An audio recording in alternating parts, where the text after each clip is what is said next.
That night, as my son yelled, "Get out, Mom! My fiancé doesn't want you here," in front of 200 guests, I understood that there are words you never forget and never forgive. My name is Victoria. I am 57 years old, and this is the story of how a wedding destroyed a family, but also saved my life. It was the most anticipated day. We had been planning everything for months. The ranch garden was full of white flowers. The band had been playing since sundown, and the tables had linen cloths that I had embroidered myself during nights of insomnia. Everything was perfect. My son Ethan was marrying Olivia, that girl with the light eyes and the cold smile, who appeared 2 years ago and changed everything. I was wearing the royal blue dress my mother had worn at my own wedding. I styled my hair in an elegant bun. I wanted to look good, dignified, as is appropriate for the groom's mother. When I arrived at the reception hall, Olivia saw me. She didn't say a word. She just whispered something in Ethan's ear. He walked toward me with quick steps, his jaw clenched. I knew him. It was the same look he had when he was a boy, and knew he'd done something wrong but didn't want to admit it. "Mom," he began, lowering his voice, "Olivia says that your dress is stealing the spotlight, that the blue is too flashy." I felt a punch in the chest, but I took a deep breath. "It's fine, son. I'll change if you want. I brought another dress in the car." "No, Mom." His voice turned harsh. "It's better if you leave." "What?" "Olivia is very nervous. She says your presence makes her tense, that you've always judged her." The hall was full. The music was playing. The guests were talking, oblivious to what was happening just 10 feet from the head table. "Ethan, I'm your mother. I organized this wedding. I paid for half of all this. And you think that gives you the right to ruin my wife's day?" he yelled. The hall went silent. All eyes fell on us. Then he said it loud and clear in front of everyone. "Get out, Mom. My fiancé doesn't want you here." I felt something break inside me. I didn't cry. I didn't yell. I just nodded my head, picked up my purse, and walked toward the exit. No one stopped me. No one followed me.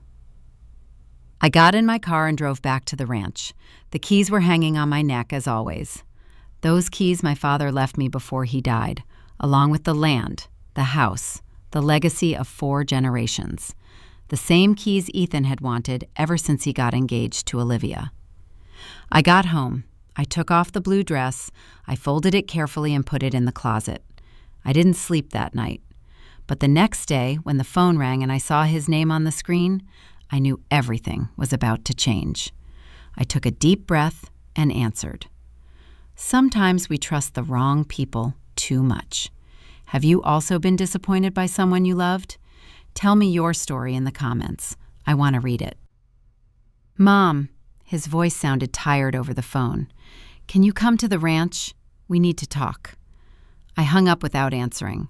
I sat in the kitchen with a cup of coffee, the same French roast coffee I used to make Ethan when he was a boy, and woke up early to help me with the horses.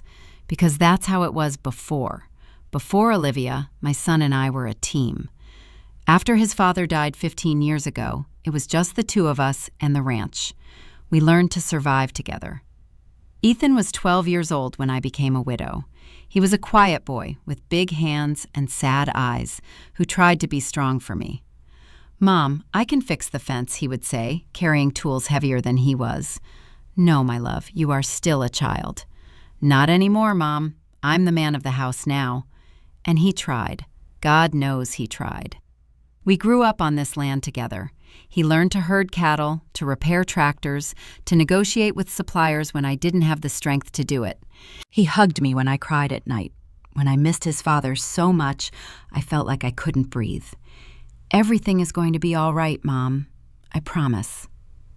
And he kept his promise. He became a man here, within these adobe walls, under these oak trees that my grandfather planted. When he finished college in the city, he came back.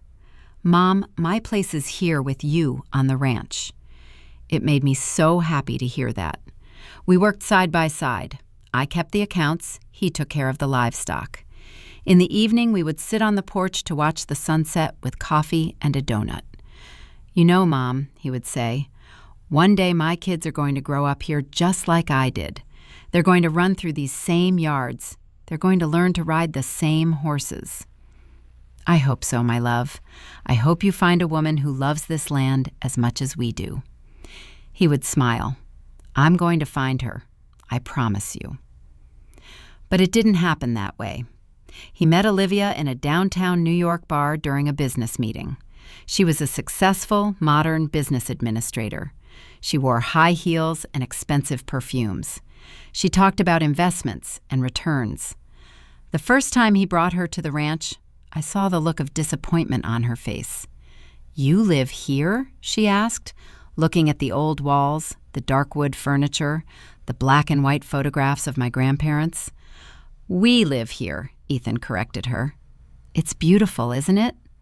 Olivia smiled, but her eyes said something else. From that day on, everything changed. Ethan started coming home late.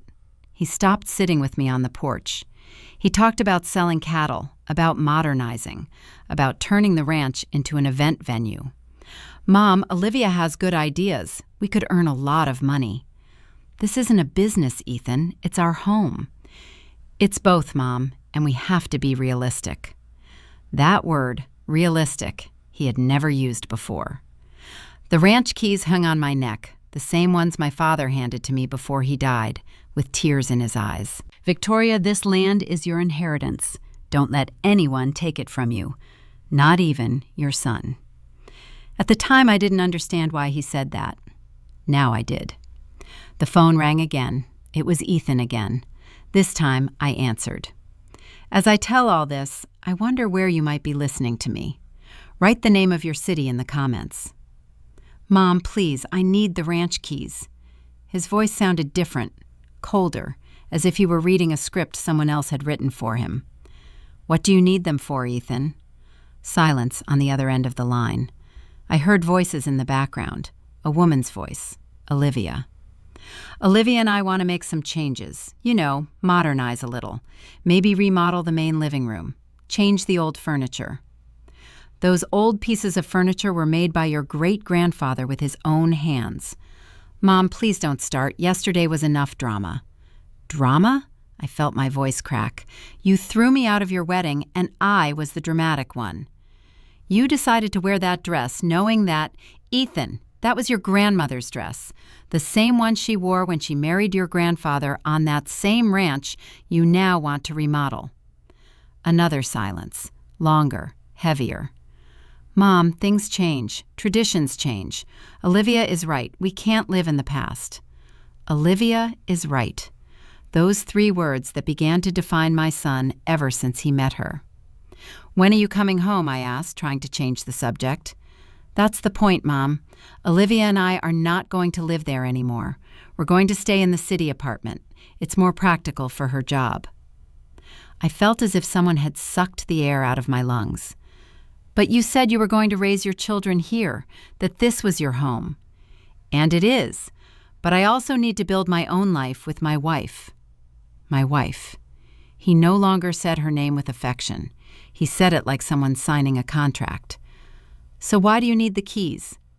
"Because legally it's my house too, Mom. My father left it to me in the will. 50% for you, 50% for me." There it was. The truth. The fracture. His father had indeed left him half of the property, but the keys, the control, the administration, he left that to me. With a specific clause. Victoria will decide the future of the ranch as long as she has life and mental capacity. Ethan will only receive his share when she so determines. My husband knew me. He knew I would never sell.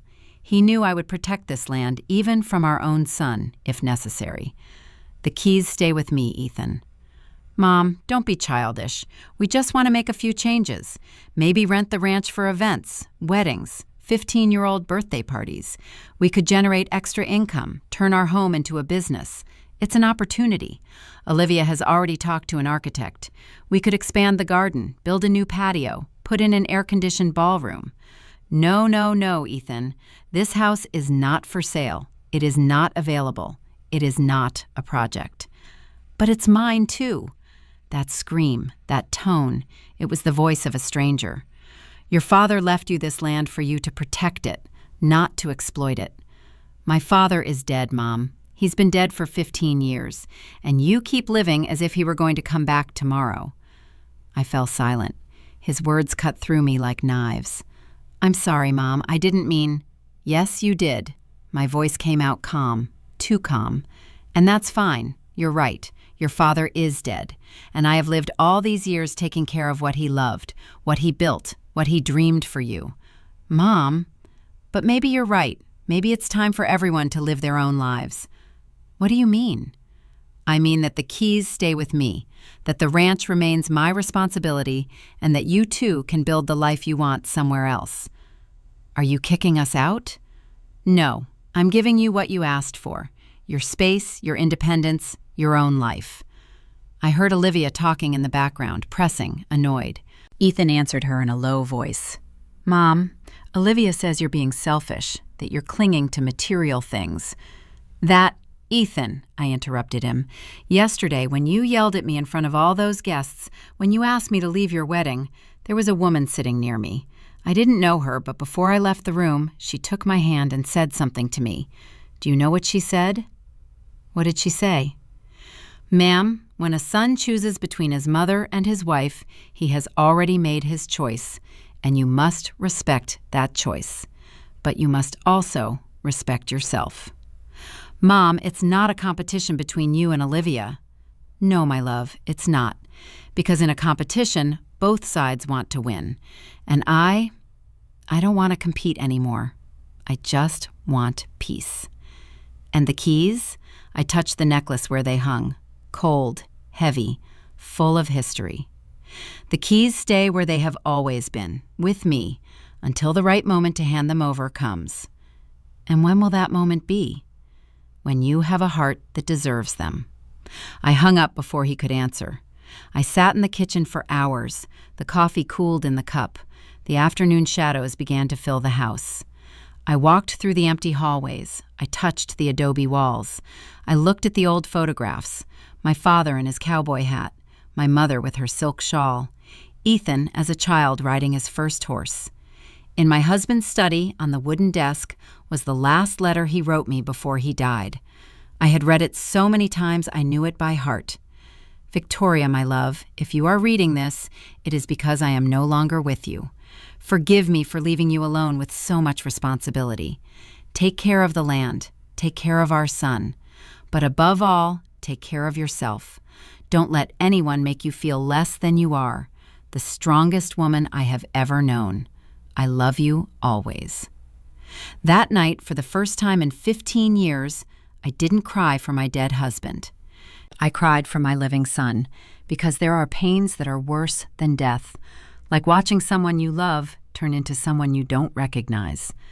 The keys hung on my neck, and I knew that soon I was going to have to use them in a way I never imagined. Have you ever had to choose between love and self-respect? Tell me what you decided. Sometimes the most difficult decisions are the ones that teach us the most. 3 days passed without Ethan calling me. 3 days in which I woke up expecting to see his truck coming up the dirt road. 3 days in which I brewed extra coffee just in case he arrived. 3 days in which I caught myself checking the phone every half hour. On the 4th day, I decided that pride wasn't worth more than my son. I called him. Mom, Ethan, my voice trembled. Can we talk?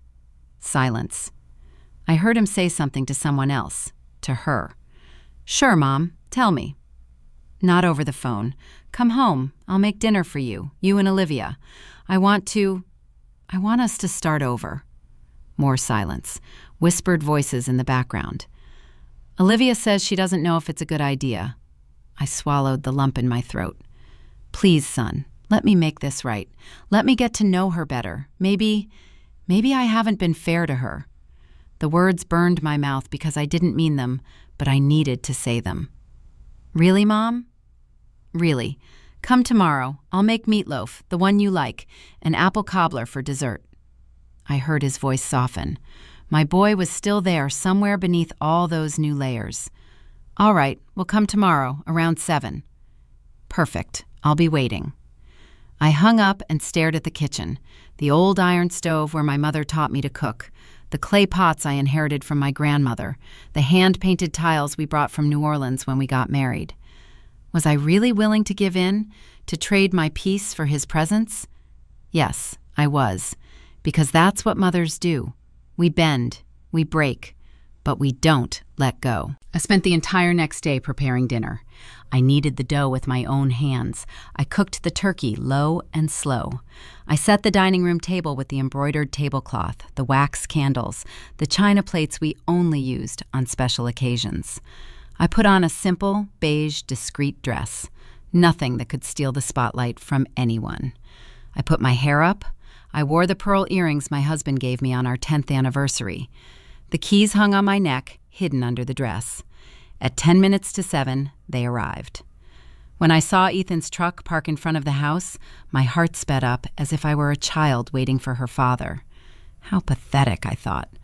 But I couldn't help it. I went out to greet them.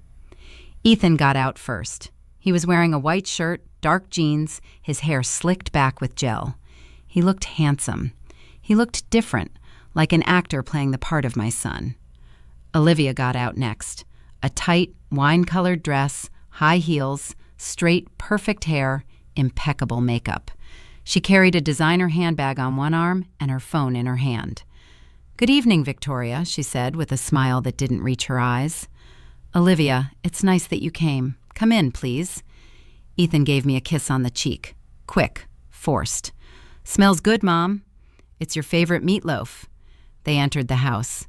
Olivia looked around with that expression I already knew, evaluation, as if she were calculating the worth of every piece of furniture, every painting, every bit of history. "How quaint," she finally said. "The house is 120 years old," I explained, closing the door. "My great-grandfather built it when he bought this land." "Wow, it definitely has character." They sat in the living room while I finished serving. From the kitchen, I could hear them talking in low voices, nervous laughter, awkward silences. When I returned with the pitcher of iced tea, Olivia was taking photos of the living room with her phone. "Do you like the decor?" I asked, trying to sound friendly. "Oh, yes, it's very authentic. I was just taking some pictures to send to my cousin. She loves the vintage style." Vintage, as if my life were a Pinterest trend. "Dinner is ready. Come to the dining room." We sat at the long wooden table, Ethan in his usual place on my right, Olivia across from him. I served the plates carefully, making sure everything looked perfect. "Enjoy," I said, sitting down. Ethan tasted the meatloaf. He closed his eyes. "God, Mom, no one makes meatloaf like you." I smiled. For the first time in days, something felt normal. "I'm glad you like it, my love." Olivia took a small bite. She chewed slowly. She put her fork down. "It's good, although I can't eat too much seasoning. It irritates my stomach." "It doesn't have too much seasoning," I said, "but I can bring you something else if—" No, it's fine. I'll eat what I can." Silence. The wall clock ticked with a sound I had never noticed before. "Well," I finally said, "I wanted you to come because I want to apologize." Ethan looked up. Olivia did too. "I was unfair to both of you, with your wedding, with everything." The words came out mechanical, rehearsed. "This is your life, your marriage, and I must learn to respect that." Olivia smiled for the first time, a genuine smile. "Thank you, Victoria. That means a lot to me, to us." Ethan took my hand. "Mom, I went too far too. I shouldn't have yelled at you, and especially not in front of everyone." "It's over, son. The important thing is to move forward." "Exactly," Olivia interjected. "Moving forward, new beginnings." We toasted with iced tea like a normal family, as if nothing had happened. After dinner, while I was serving the apple cobbler, Olivia got up. "Excuse me, I need to use the restroom." "Of course, it's the second door on the left." She left. Ethan and I were left alone. "Mom, thank you for doing this. I know it wasn't easy." "Nothing is easy when it comes to you, my love, but it's always worth it." He smiled. "My boy, still there." "Olivia's a good woman, Mom. You just need to get to know each other better." "I know, and I'm going to try, truly." We talked for a while longer. He told me about their honeymoon in San Diego, about the plans for the apartment, about a new job Olivia got at a transnational corporation. Everything sounded perfect. Too perfect. Olivia was taking a long time to return. "Is your wife all right?" I asked. "She must be touching up her makeup. You know how women are." I got up. "I'm going to see if she needs anything." I walked down the hallway. The bathroom door was open. Empty. "Olivia!" Silence. I kept walking. I passed my husband's study. The door was ajar. I pushed it open. Olivia was inside with her back to me, her phone held up high. She was taking pictures of the desk, of the drawers, of the documents on the table. "Olivia!" She turned around, startled. Her face went pale for a second, but she quickly regained her composure. "Oh, Victoria, you scared me," she laughed nervously. "Sorry, I just saw this room and it seemed so interesting. All these old things. Is this your husband's study?" It was. "Of course, sorry." She put the phone in her purse. "It has really nice things. I love vintage." There was that word again. "This room is usually locked."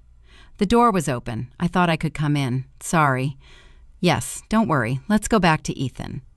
We returned to the dining room. Olivia sat down as if nothing had happened, smiling, relaxed. But I wasn't. We finished dessert with superficial conversation. Olivia complimented the house 3 more times. Ethan talked about his plans to help me with the ranch's maintenance. "Maybe we could hire someone to paint the exterior walls, Mom. They look a little neglected." "They have that color because it's a special lime wash paint. That's how it was done before." "But we could modernize, give it a more contemporary look." Contemporary, modern, vintage, all words that meant the same thing. Your life is obsolete. They left at 10 o'clock. "Thanks for dinner, Mom. It was delicious." "Whenever you want, this is your home." Olivia hugged me. A cold, calculated hug. "Thank you for giving us another chance, Victoria. It means a lot." I watched them drive away up a dirt road. The truck's taillights disappeared among the trees. I closed the door. I walked straight to the study. On the desk, the documents my husband had organized were now moved slightly, almost imperceptibly, but I knew every inch of that space. Someone had looked through them. I opened the main drawer. The property deeds were there, the will, the land titles, everything was in order. But something was missing. The yellow envelope. The envelope where my husband kept an important letter, a letter he made me promise I would only open if someone ever tried to take the ranch from me. I searched every drawer, every shelf, behind the books. It wasn't there. A chill ran down my spine. I touched the keys hanging on my neck, and for the first time, I understood that I wasn't being paranoid. I was being watched. I was being studied. I was being measured to see how much longer I was going to be an obstacle to someone else's plans. I didn't sleep that night. I sat in the study with the lights off, looking out the window, and I wondered how much time I had before they tried to take everything from me. As I tell all this, I wonder where you might be listening to me. Write the name of your city in the comments. The next morning, I decided to search the whole house for the yellow envelope. I checked every closet, every box stored in the attic, every corner where my husband might have hidden it. Nothing. I was about to give up when the doorbell rang. It was Mr. Miller, our family lawyer, a man of 70 with a white mustache and an impeccable suit that always smelled of pipe tobacco and cologne. "Mrs. Victoria, good morning. May I come in?" "Mr. Miller, what a surprise. Of course, come in." We entered the living room. I served him coffee. He sat down with that seriousness lawyers bring when the news is not good. "Victoria, I'm here because I received a very strange call yesterday." "Strange?" "From your daughter-in-law, Olivia." I felt my stomach clench. "Olivia called you?" "Yes, she told me that you had asked her to contact me, that you wanted to review your husband's will, that there were doubts about the property distribution." "I never asked her to do that." Mr. Miller nodded slowly. "I imagined. That's why I came.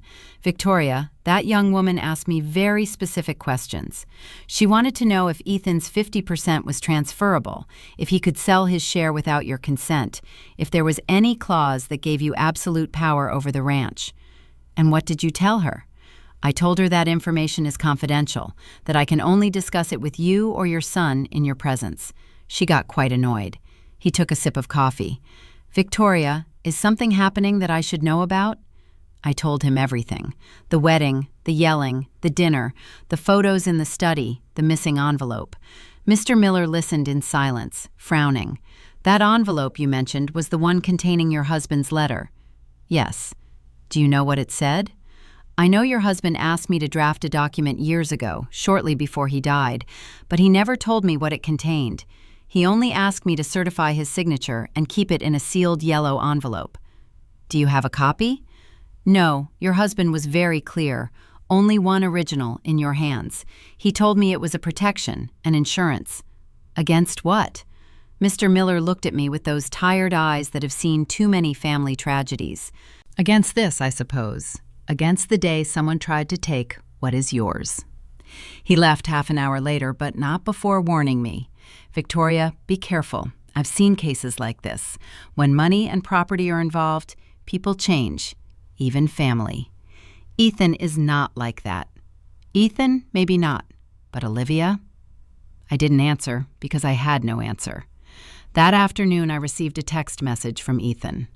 Mom, Olivia wants to invite you to lunch tomorrow, just the two of you, to get to know each other better. What do you say? Something in my gut told me not to go, but something stronger told me I needed to know what was going on. Of course. What time? At 2 o'clock, at the ranch restaurant. Ironic, isn't it? I'll be there. The next day, I got dressed carefully. Black pants, a white blouse, a simple jacket, the keys under my blouse, as always. I arrived at the restaurant 5 minutes early. Olivia was already there, sitting at a table by the window, her phone in her hand and a glass of white wine in front of her. She looked relaxed, confident, like a chess player who already knows how the game is going to end. Victoria, how punctual. Please sit down. I sat down. I ordered iced water. Thank you for coming, Olivia said, putting down her phone. I know things started badly between us, and I want to fix that. Me too. Good, because look, Victoria, I'm not your enemy. I know you think I came to take your son away, but that's not true. I came to love him, and that includes respecting his family. She sounded sincere, almost believable. I'm glad to hear that. And that's why I want to be honest with you. She leaned forward. Ethan is stressed, very stressed. He feels trapped between you and me, and that's not fair to him. I have never asked him to choose. I know, but he feels like he has to, especially with the ranch issue. There it was, the real reason for the lunch, the ranch issue. Victoria, we both know that property is huge, beautiful, full of potential, but it's also a burden. Maintaining it costs money, time, energy. Ethan tells me you do everything alone, that you don't accept help, that you cling to something that is perhaps already too big for you. I took a deep breath. I counted to 5.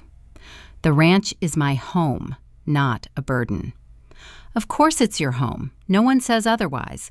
But think about it. You alone in that huge house, without Ethan, without anyone. Wouldn't it be easier to sell or rent or do something productive with it? Something productive like what? Like a boutique hotel or an event venue.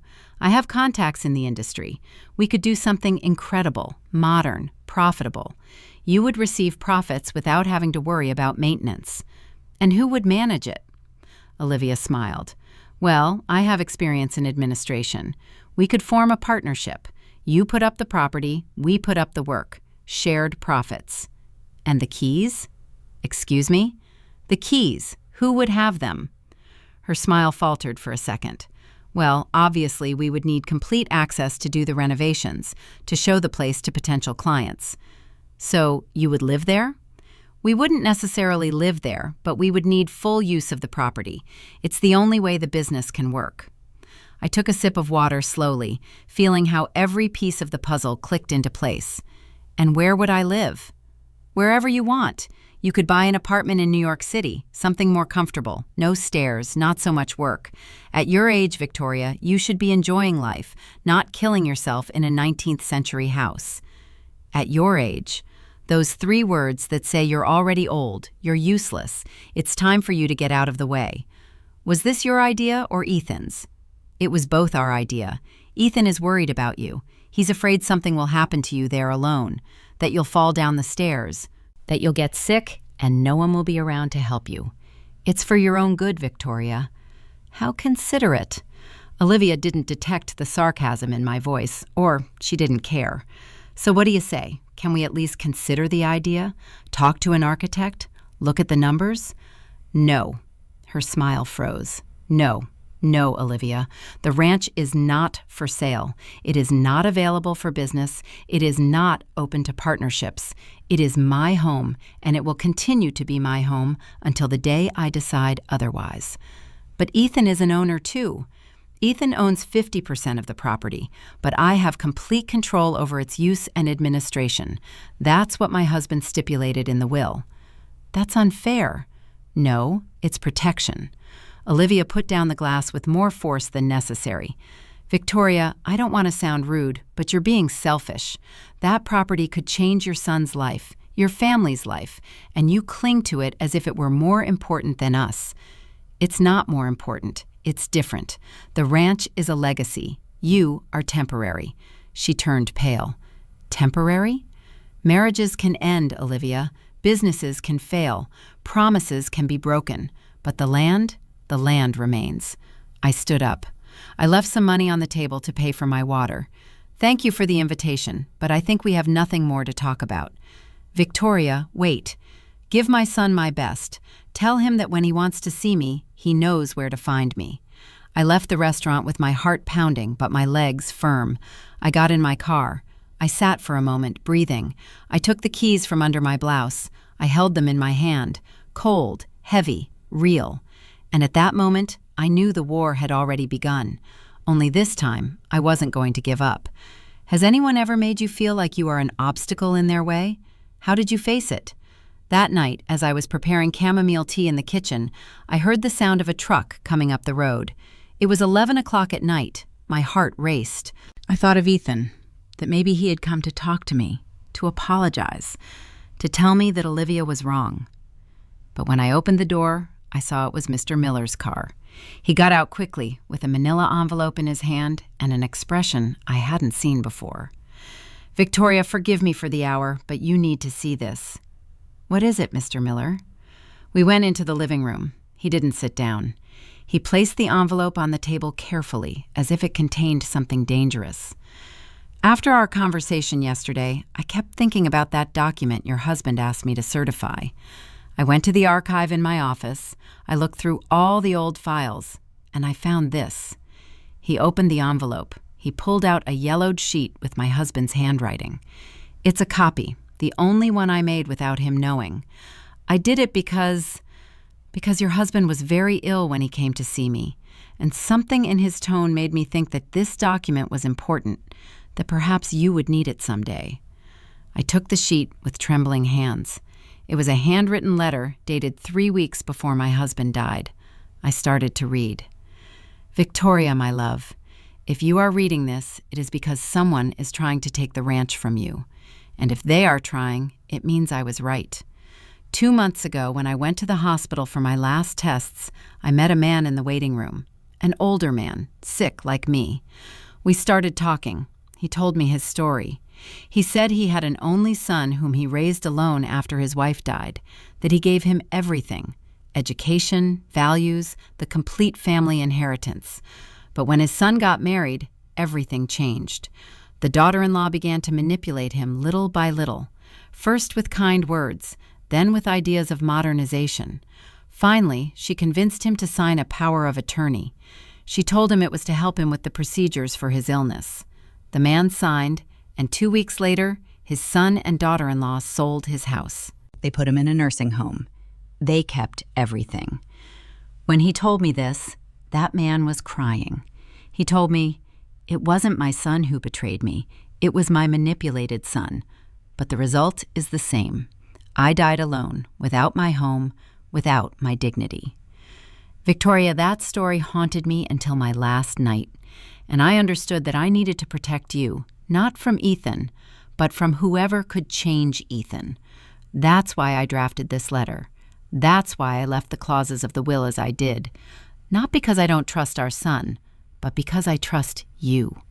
I trust that you will know how to recognize when intentions are pure and when they are poison disguised as modernity. If anyone pressures you to hand over the keys, if anyone makes you feel old or incapable, if anyone tries to convince you that the ranch is a burden, resist. Because that land is not just property. It is the backbone of our family. It is the place where our ancestors bled and dreamed. It is the only place in the world where our history has roots. And you, my love, are the guardian of that history. Don't let anyone, not even our son, convince you that you are an obstacle. You are the door, and you decide who can enter. I love you. I have always loved you, and from wherever I am, I will continue to watch over you. Protect the keys, protect the land, protect yourself. Yours forever, Robert. When I finished reading, tears were falling onto the paper. Mr. Miller put a hand on my shoulder. Your husband was a wise man, Victoria. He already knew. He already knew this was going to happen? He didn't know exactly what, but he knew it was possible. That's why he protected you. I dried my tears. Mr. Miller, what can I do? Legally, you are protected. The will is clear. Ethan cannot sell, rent, or modify the property without your explicit and notarized consent. But, he paused, the law protects property, Victoria. It doesn't protect hearts.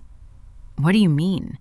I mean they can pressure you, manipulate you, make you feel guilty. They can even try to declare that you are not in your right mind to make decisions. I've seen cases like this. I felt a chill. They can do that? They can try. If they get a doctor to certify that you suffer from dementia, cognitive impairment, or any condition that makes you incompetent, they could request legal guardianship. But I'm perfectly fine. You know that. I know. But in the hands of the right lawyers, with the right doctors, he didn't finish the sentence. There was no need. What should I do? First, keep this letter in a safe place, in a bank, with someone you trust, not in the house. Second, go to your doctor. Request a complete examination, physical and mental. Have him certify in writing that you are in full possession of your faculties. Third, he looked at me with sadness, prepare for the worst. The worst? For Ethan to completely take his wife's side. He would never. Victoria, I have been a family lawyer for 40 years, and I can tell you something I learned. When a man has to choose between his mother and his bed, he almost always chooses the bed. The words hurt me like a physical blow, but I knew he was right. Mr. Miller left at midnight. I was left alone in the living room with my husband's letter in my hands. I read it 3 more times. Each time his voice became clearer in my mind. You are the guardian of that history. Don't let anyone convince you that you are an obstacle. You are the door. I stood up. I walked to the study. I opened the safe that was hidden behind my father's portrait. I stored the letter there along with the original property deeds. I locked the door. I touched the keys hanging on my neck, and I made a decision. If they wanted a fight, they were going to get a fight. But not with yelling, not with drama, not with scenes. With silence, with patience, with the same quiet strength my husband taught me when we took care of this land together. At 7 o'clock in the morning the next day, I called my doctor. I requested an urgent appointment for all possible tests. At 8 o'clock, I called the bank. I made an appointment to open a safety deposit box. At 9 o'clock, my phone rang. It was Ethan. Mom. Good morning, son. Olivia told me what happened yesterday, that you were rude to her, that you insulted her. I didn't insult anyone. I just made it clear that the ranch is not for sale. No one said it was for sale. We just wanted to propose an idea to you, a family business. Ethan, do you really think I need a business at my age? Do you really think I want to turn the home where you were raised into a hotel? You're not the only one who decides, Mom. I'm an owner of the property, too. Not of the legacy. That makes no sense. To you, maybe not, but to me, it does. Silence. Agitated breathing. Olivia says you're being selfish, that you're clinging to the past, that you need help. Help? Yes, Mom. Professional help. Maybe you should talk to someone, a therapist or a doctor to help you, to let go. There it was, what Mr. Miller warned me about. Professional help, doctor, mental incompetence. Ethan, do you really think I'm crazy? No, Mom, but I think you're lonely, that you've gotten trapped in that house with ghosts and memories, and that's not healthy. I am perfectly healthy. Then prove it. Come live with us for a while. Leave the ranch. Get out of there. And the keys? Leave the keys with the other stuff for safety, so no one enters while you're gone. I closed my eyes. I took a deep breath. I counted to 10. No, Ethan. No, I'm not leaving my house. I'm not leaving the keys, and I'm not going to keep arguing this with you. Then I don't know what else to do, Mom. I really don't know how to help you anymore. I don't need your help, son. I need your respect. I can't respect a decision that is hurting you. The only decision that is hurting me is yours, the one to choose a woman you barely know over the mother who raised you. You're starting again. It's always the same with you. Either I'm with you or I'm against you. No, Ethan. Either you're with me or you're with someone who wants to take everything I have. He hung up. The silence after the call was worse than the yelling. I sat in the kitchen for hours. I didn't cry. I had no more tears left for this. I just felt a deep emptiness, like when my husband died, like when I understood I was alone in the world. But this time was different. This time I wasn't a widow. I was orphaned of a son, and that hurt in a way I never imagined possible. That afternoon I went to the bank. I opened the safety deposit box. I stored copies of all the important documents, deeds, will, my husband's letter. The next day I went to the doctor. I had blood tests, cognitive tests, memory exams. Mrs. Victoria, you are perfectly healthy, the doctor said a week later, physically and mentally.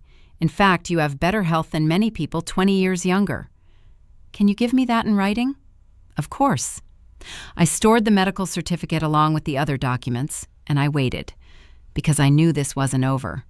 I knew Olivia wouldn't give up, and I knew that my son, my boy, my Ethan, was lost in a place where I could no longer reach him. The keys hung on my neck, and for the first time in my life, I felt that their weight wasn't protection. It was loneliness. I still wonder if I did the right thing by standing firm. And you? What would you have done in my place? 3 weeks passed without hearing anything from Ethan. 3 weeks in which my phone remained silent. 3 weeks in which every noise on the road made me run to the window, hoping to see his truck. But it never came. Until that Thursday afternoon, I was in the garden pruning the rose bushes my mother planted 40 years ago when I heard the engine. Not just one truck, 2, and a car. I took off my gloves. I wiped the sweat from my forehead.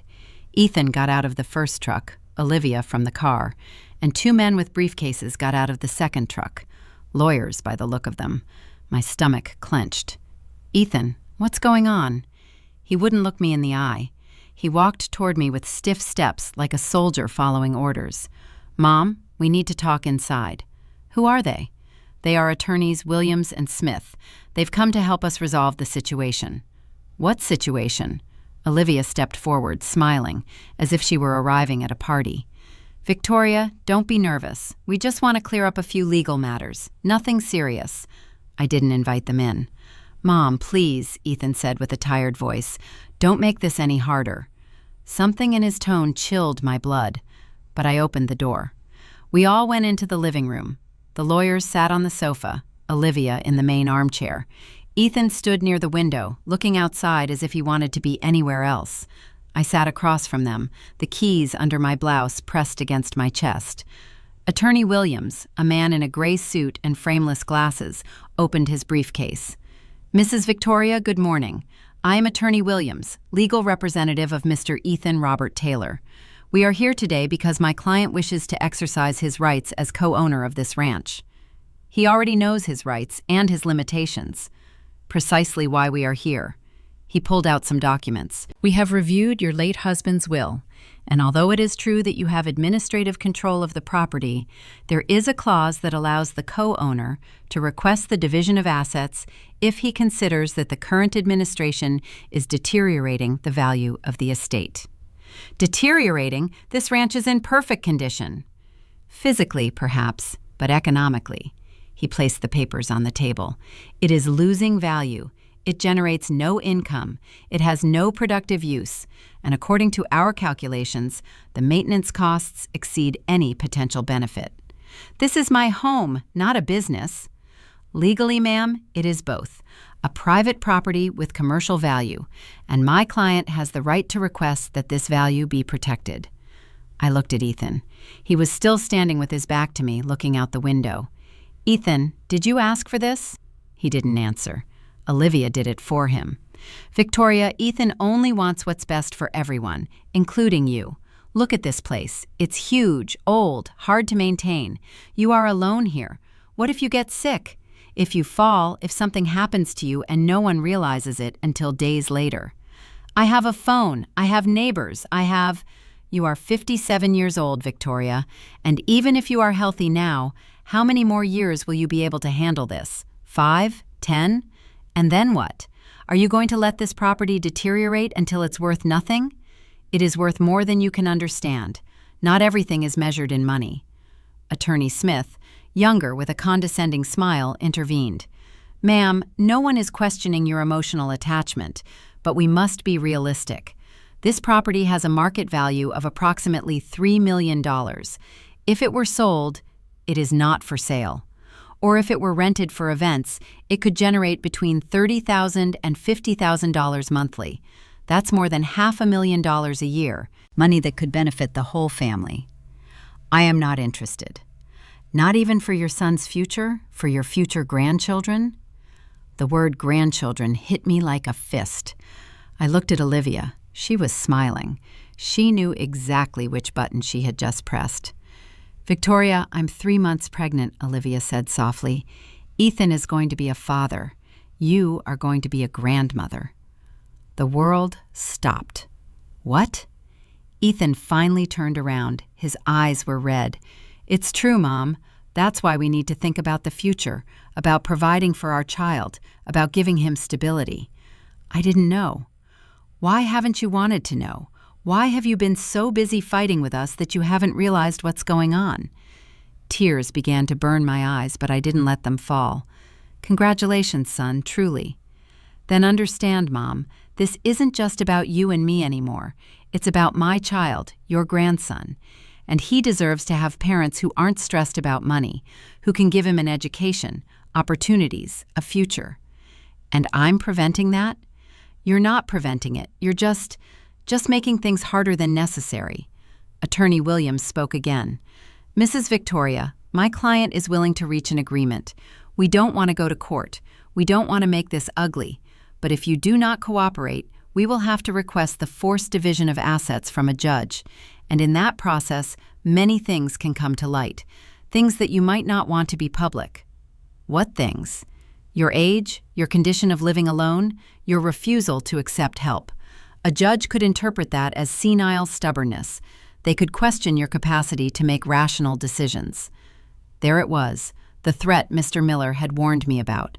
I have medical certificates that prove I am in full possession of my faculties. Certificates that you requested recently, which to a judge might seem suspicious, as if you knew you were going to be questioned, as if you were preparing to defend yourself against something. I stood up. Enough.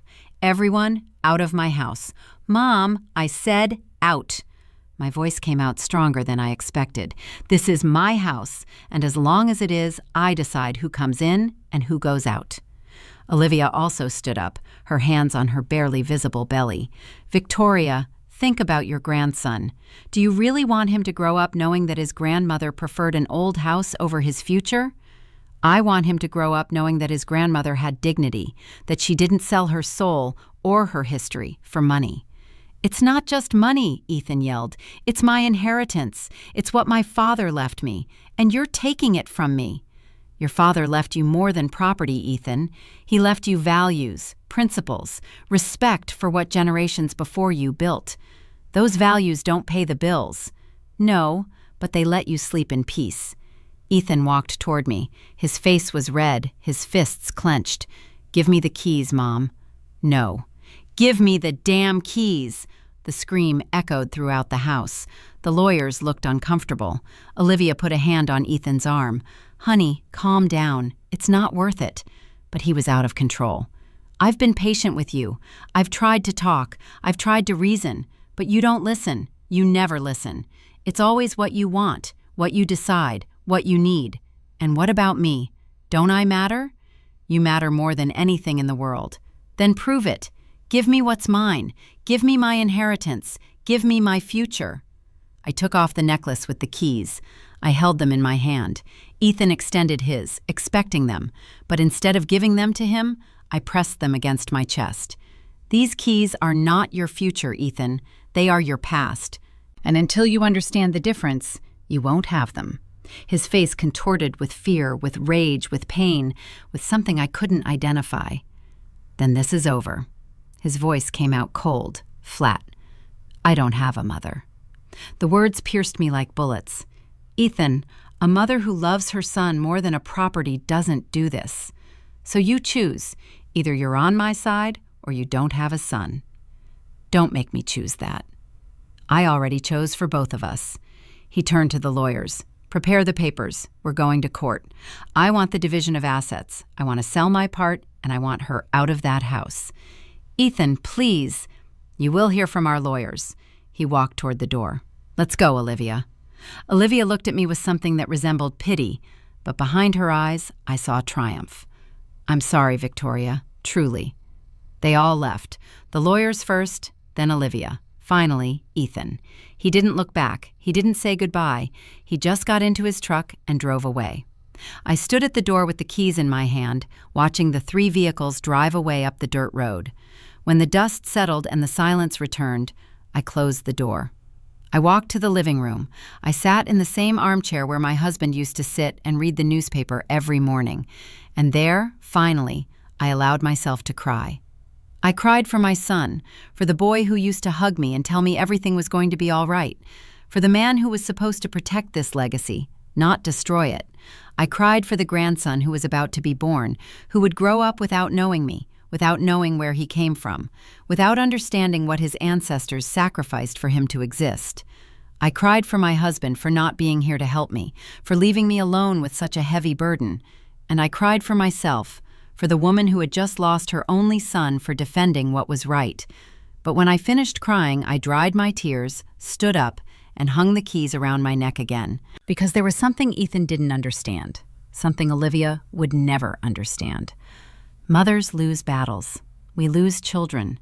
We lose years of our lives, but we do not lose our dignity. And that night, alone in that huge house, surrounded by silence and memories, I understood something. Sometimes the greatest love you can give is to let go, even if it tears you apart, even if it kills you, even if it leaves you alone. Because children are not property, but dignity is, and I had chosen mine. Have you ever had to let go of someone you love to save yourself? That night, I learned that sometimes love is also saying no. 2 months later, I received the court papers, a lawsuit for division of assets, a request for a forced sale, arguments about deficient administration and patrimonial deterioration. Mr. Miller reviewed them with me in the kitchen. Victoria, this is going to be long, maybe years, and expensive. Can we win? Legally, yes, the will is clear, but emotionally? He looked at me sadly. We already lost. He was right. I didn't sleep that night. I sat on the porch looking at the stars, listening to the silence of the land. And then I knew what I had to do. The next morning, I called Mr. Miller. I want to make a new will. Are you sure? Completely. I went to his office. I dictated my last wishes in a firm voice. I, Victoria Taylor, widow of Robert, in full use of my mental faculties, declare the following. The Taylor Ranch shall remain under my administration as long as I live. Upon my death, the complete property shall pass to a family trust that cannot be sold, divided, or modified for 50 years. My son Ethan shall receive 50% of the profits generated by the property if it is rented for cultural, educational, or historical events, never for private commercial purposes. The other 50% shall be administered by a foundation that will protect historical American ranches. If my son attempts to contest this will or sell his share, he will lose all his rights, and his percentage will go entirely to the foundation. The keys to the ranch will be delivered to the director of the foundation. This is my will, and it is irrevocable. Mr. Miller looked at me for a long time. Victoria, do you know what this means? It means that no one will win this war, neither him nor me, but the land will. I signed the documents, I had them notarized, I sealed them, and I went home in peace for the first time in months. 2 weeks later, Ethan found out. I don't know how. Maybe Mr. Miller told him. Maybe it was the town gossip. He called me at midnight, drunk, crying. "How could you do this to me, Mom? How could you take away my inheritance?" "I didn't take it from you, Ethan. I protected it from yourself." "You're a damn selfish woman." "No, my love. I'm a mother who loved you too much to let you destroy what your father built." He hung up and didn't call back. Months passed. The lawsuit moved slowly. I continued to live on the ranch, tending the rose bushes, feeding the chickens, watching the sunsets, alone but at peace, because I understood something my husband always knew. The land doesn't need you to defend it with yells. It defends itself with time, with patience, with the silent justice that only nature knows how to give. And I just had to wait. The keys hung on my neck. They no longer felt heavy. They were just keys, and I was free. Sometimes the best revenge is not revenge. It's protecting what you love and letting time do its work. 2 years passed. 2 years in which I lived on the ranch, taking care of the land, waiting without expecting. The lawsuit had stalled. Ethan's lawyers couldn't do anything against my new will. It was legal, irrevocable, perfect. Mr. Miller visited me every month with updates, always the same. They are still trying, but they have no case. I would nod, serve coffee, and continue with my life. One October afternoon, Mr. Miller arrived with a different look on his face. He didn't bring his briefcase, just a worried expression. "Victoria, there's something you need to know." "What happened?" "Ethan and Olivia separated." The world stopped for a second. "When?" 3 months ago. The divorce was finalized last week. "And the baby?" "Olivia kept full custody. She went to live in Dallas with her family. Ethan has supervised visits every 2 weeks. I sat down slowly. My legs wouldn't hold me. "What happened?" Mr. Miller sighed. "What always happens with women like that. When she didn't get what she wanted from you, she started looking elsewhere. She met a hotel magnate, rich, older, no family. He discovered her with him in the apartment they shared. I felt a mixture of pain and sadness so deep I didn't know what to say. "How is he?" "Bad, Victoria, very bad. He lost his wife, his son, his job, everything." "His job?" "He resigned. Or was he fired? I don't know for sure, but he's living in a cheap motel near the city, alone, drinking too much, they told me." Tears started falling without me being able to stop them. And why hasn't he looked for me? Pride? Shame? Maybe both. Mr. Miller left half an hour later. I was left in the kitchen with cold coffee and a broken heart. My son was destroyed, alone, lost, and I couldn't do anything because he had built that hell with his own hands. 3 weeks later, while shopping in town, I saw Olivia. She was in a fancy restaurant, sitting on the patio with a man in a suit, gray hair, expensive watch, a shark's smile.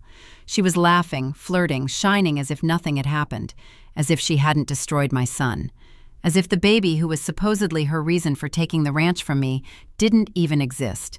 She saw me. Her eyes met mine. For a second, her smile wavered, but then she regained it. She waved at me as if we were friends. I didn't wave back. I just kept walking because I understood something at that moment. Olivia never loved Ethan, never loved the baby. She only loved what they could give her. And when that source dried up, she looked for another. That night, sitting on the porch, I thought about everything that had happened. I thought about the wedding, the yelling, the threats, the lawyers, the last time I saw my son. And I realized that I didn't win this war, but neither did Olivia, because she got money.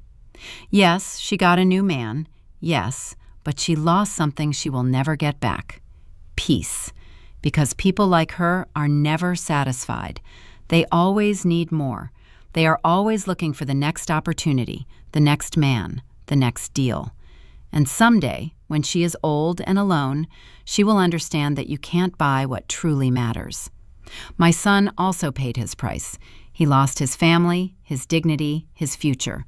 But at least he still had time to learn, to change, to return, if he chose to do so. A month later, in December, the doorbell rang at 6 o'clock in the morning. I opened the door. It was Ethan, thin, with a messy beard, red eyes, wrinkled clothes, but it was my son. "Mom," his voice broke, "I'm sorry." He didn't say anything else. There was no need. I hugged him, and he cried like when he was a boy and fell off his bicycle. He cried for everything he lost, for everything he destroyed, for everything he would never get back. And I held him because that's what mothers do. We didn't say anything that morning. We just sat in the kitchen. We drank coffee. We watched the sunrise through the window. "The keys are still yours, Mom," he finally said. "They always were yours." "I know, my love, I know." "I was a fool. I was an idiot. She convinced me that you were the problem, and I believed her." "I know." "How did you know? How did you know what she was like?" I touched the keys hanging on my neck.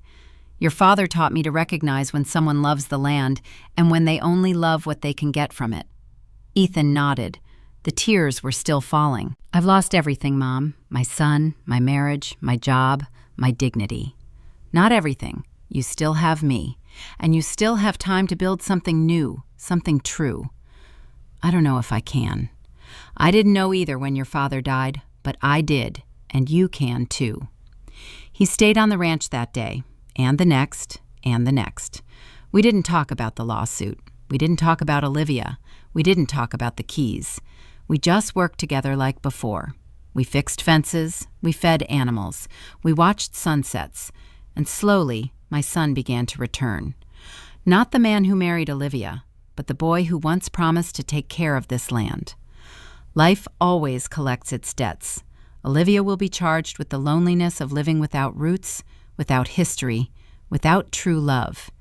Ethan was charged with pain and loss, but it also gave him a chance to learn. And me? I was charged with years of silence and tears, but I was paid with dignity, and that, in the end, was worth more than everything. Life always finds a way to put everyone in their place, not with revenge, but with truth. Have you seen how karma does its work? 5 years have passed since that morning Ethan knocked on my door, asking for forgiveness. Today, I am 62 years old. My son is 38, and my grandson, whom I finally met 6 months ago, is 4.5 years old. His name is Robert, like his grandfather. He doesn't live with me. He lives with Olivia in Dallas. But every month when Ethan goes to pick him up for his visits, he brings him to the ranch. And when that boy runs through these same yards where his father ran, when he climbs the same trees, when he sits with me on the porch to drink hot chocolate, I understand why it was worth resisting. Ethan lives in town now. He works in a mechanic's shop. He earns little.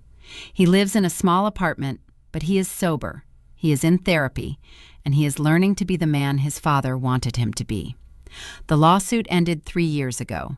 Ethan's lawyers withdrew the lawsuit when he returned. Mr. Miller helped me modify the will one last time. When I die, the ranch will belong to Ethan completely.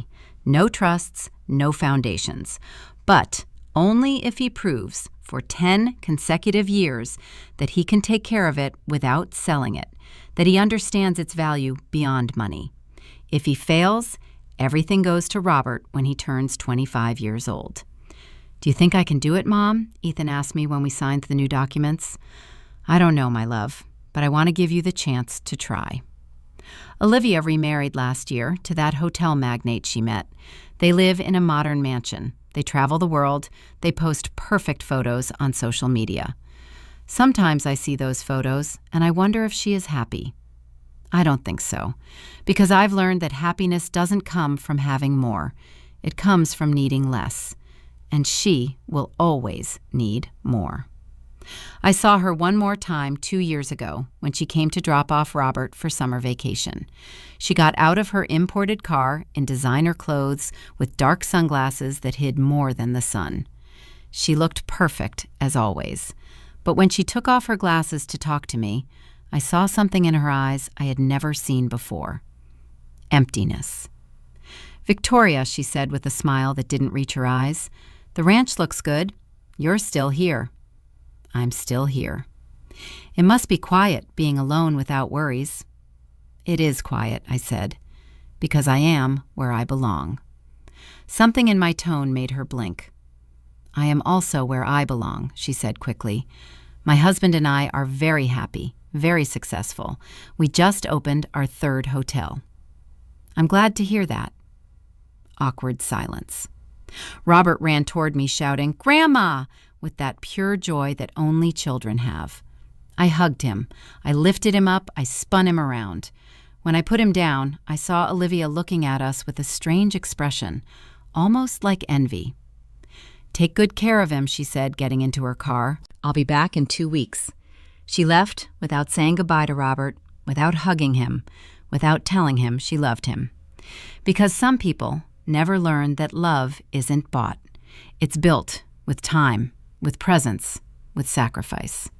My son is learning it, slowly, painfully, with mistakes, but he is learning it. A month ago, while we were working in the garden together, he told me something I will never forget. "Mom, now I understand why Dad left you the keys. It wasn't to control me. It was to protect me from myself." I touched the keys that still hang on my neck. "Your father was always wiser than me." "No, Mom, you were wise together, and I was the fool who took too long to understand it." I hugged him. My boy, my man, my son. It's never too late to learn, my love. Today, as I write this in my mind, sitting on the same porch where I have spent half my life, I see Robert playing with the chickens. I see Ethan repairing the fence by the corral. I see the trees my grandfather planted. I see the adobe walls my great-grandfather built. And I understand something that took me 62 years to grasp. Life is not about winning or losing. It's about protecting what we love, even when it costs us everything.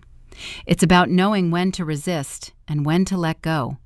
It's about understanding that true love does not demand, it gives, but it also sets limits. I was once called selfish, stubborn, a bitter old woman clinging to the past. Maybe they were right about some things, but they were also wrong about the most important thing. I wasn't clinging to the past. I was protecting the future. The future of that child who now runs free on this land. The future of my son, who is learning to be a man. The future of all the generations that will come after me. The keys that hang on my neck are no longer just metal and rust. They are history. They are resistance. They are proof that a woman alone, with no weapon but her dignity, can defend an entire world. Olivia got her rich businessman, her mansion, her perfect life. But I have something she will never have. Peace.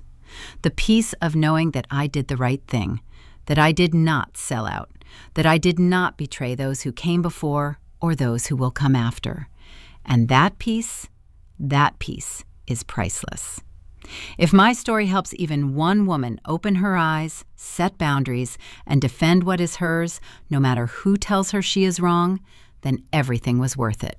The yelling, the tears, the years of loneliness, everything. Because in the end, life always finds a way to bring justice. Not with revenge, not with screaming, but with time, with truth, with the natural consequences that arrive when we least expect them. Olivia learned that money doesn't buy love. Ethan learned that some things are worth more than inheritance. And I learned that letting go of someone you love doesn't mean stopping loving them. It means loving them enough to let them fall, so they can learn, so they can grow, even if it tears you apart. My name is Victoria. I am 62 years old, and this was the story of how I lost my son to save us both. The keys are still with me, and they will stay here until the right moment comes. Because now I know something I didn't know 5 years ago. The right moment is not when I decide it. It is when my son is ready to receive them. And that day, I will rest in peace, knowing that the land that saw me born, that saw me cry, that saw me resist, will be in the right hands. Thank you for listening until the end. If this story touched your heart, share it with someone you love. Sometimes a story like this can change an entire day. God bless you, and until next time.